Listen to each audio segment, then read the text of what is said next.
On the standard American diet, atherosclerosis, hardening of the arteries, the #1 killer of men and women, starts in your teens. Investigators collected about 3,000 sets of coronary arteries and aortas, the main artery in the body, from accident, homicide, and suicide victims, 15 to 34 years of age. And this is what they found.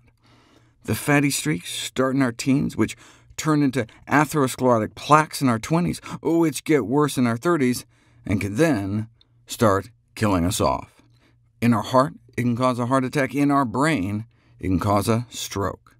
How common is this? 100% of the teens they looked at already had fatty streaks building up inside their arteries, and by their early 30s, most already had streaks blossoming into atherosclerotic plaques bulging into their arteries. This is what their aortas look like at ages 15 through 19. Fatty streaks building up throughout, but no plaques yet on average. But the plaques start appearing in their early 20s, and get worse in their late 20s, by which time fatty streaks have infiltrated throughout, and by our early 30s our arteries are in bad shape. But that's our aorta, the main artery that plunges down through our torso to split off into our legs. What about the coronary arteries feeding our heart? Same thing. We start out with fatty streaks in our teens, begin to see the first hint of plaque in our early 20s, then late 20s, then look at the average coronary arteries of 30 to 34-year-olds. Most people in their early 30s already have plaques in their coronary arteries. Atherosclerosis begins in youth.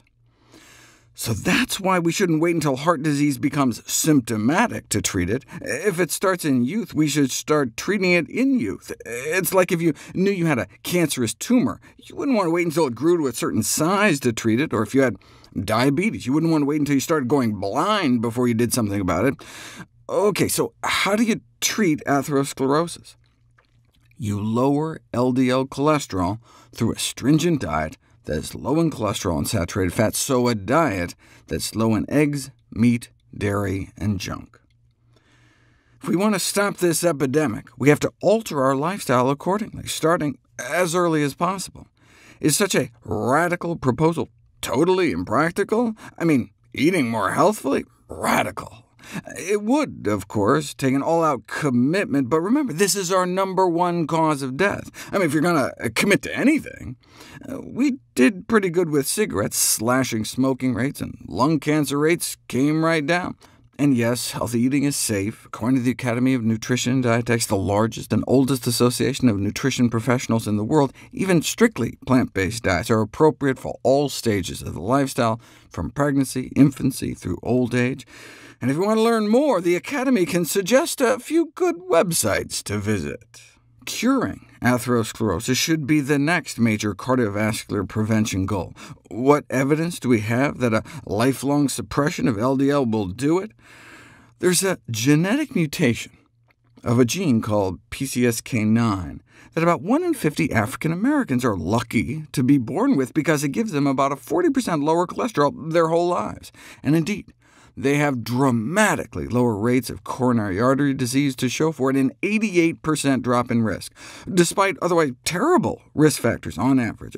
Most had high blood pressure and were overweight, almost a third smoked, nearly 20% had diabetes.